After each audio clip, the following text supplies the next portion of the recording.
घर वापस आ जाइए, घर वापसी कर दीजिए, ईमान से मुकर जाइए और हमारे यहाँ आ जाइए।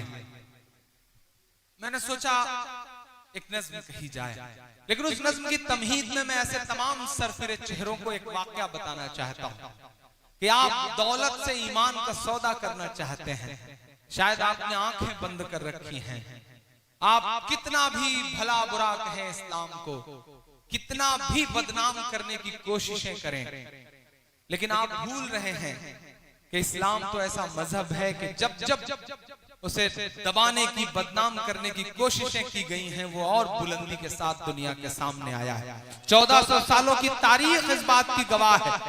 मैं बेगूसराय में खड़ा हूं, मैं लखमनिया में खड़ा हूं, लेनिनग्राद कहा जाता है इस इलाके को। यहां खड़ा होकर मैं पूरी जिम्मेदारी से हिंदुस्तान का एक जिम्मेदार नागरिक होकर के इस मंच से दहशतगर्दी की कड़े लफ्जों में मजम्मत करता हूं, मुखालफत करता हूं, निंदा करता हूं, क्योंकि जहां दहशतगर्दी है वहां इस्लाम नहीं हो सकता, और जहां इस्लाम है वहां दहशतगर्दी नहीं हो सकती। क्या सच बात। ये जो चेहरे आपके सामने नजर, मुसलमानों जैसा लिबास पहने हुए ये जो चेहरे नजर आ रहे हैं, हमारा आपका चोला ओढ़े हुए, दरअसल वो मुसलमान नहीं हैं, वो कुछ लोगों के पाले हुए ऐसे चेहरे हैं जो सिर्फ इस्लाम को बदनाम कर रहे हैं। आप कहते हैं कि इस्लाम खून बहाने की इजाजत देता है, मैं तो पूरी जिम्मेदारी से कहता हूं बेगूसराय वालों कि जो मजहब वजू करते हुए नाहक पानी बहाने तक की इजाजत न देता हो, वो खून बहाने की इजाजत कैसे दे सकता है। मैं पूरी जिम्मेदारी से यह बात कहता हूं, मैं कड़े लफ्जों में मजम्मत करता हूं। कभी इस्लाम कभी मासूमों का कत्ल करने की इजाजत नहीं दे सकता। अरे हम तो उनके मानने वाले हैं कि जिन पर रोज कूड़ा फेंकती थी एक बुढ़िया, एक दिन जब उस कूड़ा नहीं फेंक पाई तो आप हुजूर अकरम सल्लल्लाहु अलैहि वसल्लम उसका हाल चाल लेने के लिए उसके घर गए। हम तो उनके मानने वाले हैं।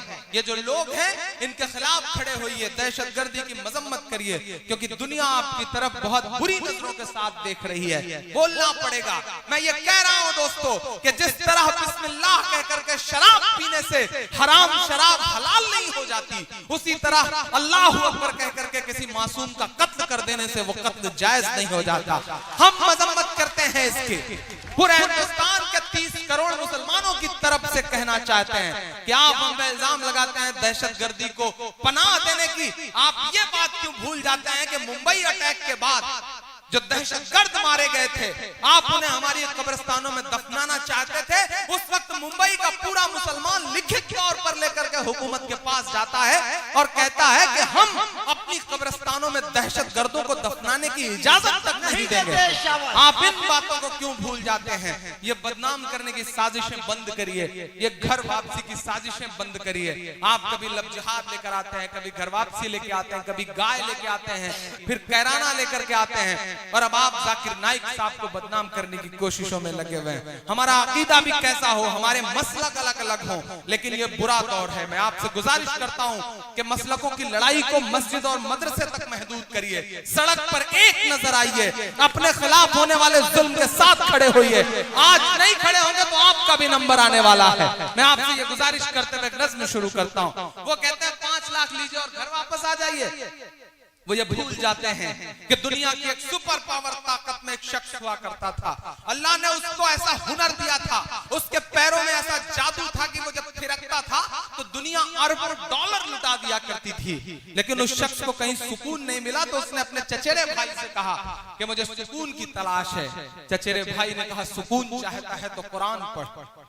उस शख्स ने कुरान पढ़ी और उसके बाद इस्लाम में दाखिल हुआ। उस शख्स का नाम था माइकल जैक्सन। आप रेट लगा रहे हैं 5 लाख, यहाँ अरबों डॉलर ठुकरा करके लोग इस्लाम की पनाह में आ रहे हैं और आप रेट लगा रहे हैं 5 लाख। कुछ बात तो है मेरे इस्लाम में, कुछ बात तो है मेरे इस्लाम में कि जिस शख्स के मुक्के से दुनिया कांपती थी वो सुकून की तलाश में इस्लाम में आकर के मोहम्मद अली हो जाता है। कुछ बात तो है मेरे इस्लाम में साहब, कुछ बात तो है मेरे इस्लाम में कि यूसुफ योहाना मोहम्मद यूसुफ हो जाता है। कुछ बात तो है मेरे इस्लाम मालूम है कि सुनीता विलियम्स जब अंतरिक्ष जाती हैं तो उन्हें वहां से सिर्फ 2 जगह रोशनी दिखाई पड़ती है, और वो 2 जगह हैं मक्का और मदीना। कुछ बात तो है मेरे इस्लाम में। मैं एक नज़्म पढ़ता हूँ आपकी अदालत में साहब। ऐसे बहुत सारे चेहरे होंगे जिन्होंने शायद पहले नहीं सुना हो मुझे। मैं जिन चीजों के लिए या तो बहुत बदनाम हूँ या बहुत मशहूर हूँ, कोशिश करता हूँ कि वहां तक आपको पहुंचाऊं। पढ़ता हूँ साहब। कह रहा हूं मैं ये नाप कर तोल कर, मैं हिम्मत करता हूं मेरी आवाज से आवाज मिलाना। लबों पर हम सजा कर आयते कुरान निकले हैं, वतन पर मरने मिटने का लिए अरमान निकले हैं। जमाना अगर तुला है जान लेने पर तो क्या डरना, हथेली पर सजाकर हम भी अपनी जान निकले हैं। हथेली पर सजाकर हम भी अपनी जान निकले हैं। फैज भाई पढ़ता हूं ना। कह रहा हूं मैं ये नाप कर तोल कर, अपने ईमान की आवाज पर बोल कर, अपने ईमान की आवाज पर बोल कर, ख्वाब घर वापसी का जो बुनते हैं वो, ख्वाब घर वापसी का जो बुनते हैं वो, मेरी धड़कन सुने कान को खोल कर, मेरी धड़कन सुने कान को खोल कर। हम मोहम्मद के इस्लाम की शान पर, देखता हूं कितनी मोहब्बत करते हैं आप अपने आका से। मैं पढ़ता हूं ये मिसरे कि हम मोहम्मद के इस्लाम की शान पर कल भी कुर्बान थे, अब भी कुर्बान है। हम मुसलमान हैं, हम मुसलमान हैं, हम मुसलमान हैं, हम मुसलमान हैं। मेरे भारत तेरी, मेरे भारत तेरी आन है शान है, हम तेरी सरहदों के निगहबान हैं। हम मुसलमान हैं, हम मुसलमान हैं, हम मुसलमान हैं, हम मुसलमान हैं।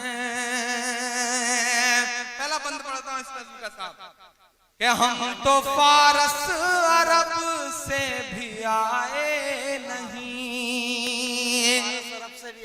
मुझे याद है जब मैंने बचपन में आंखें खोली थी, घुटनों के बल चलता था मैं उबैद भाई, तो मेरे पड़ोस में भगवती मिश्रा चाचा होते थे, मेरे पड़ोस में सीताराम जी होते थे। कभी कभी मैं सड़क पार करते हुए जब मेरे पैर लड़खड़ाते थे तो मेरी उंगली पकड़ के मुझे सड़क पार करवाते थे।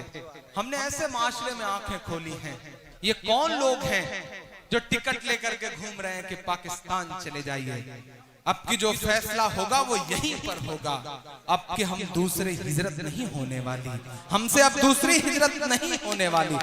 अब ये जो लोग हैं जो कहते हैं साहब कि हिंदुस्तान हमारा है, आपका क्या है, मैं उनसे चीख करके कहता हूं कि आप बाय डिफॉल्ट हिंदुस्तानी हैं।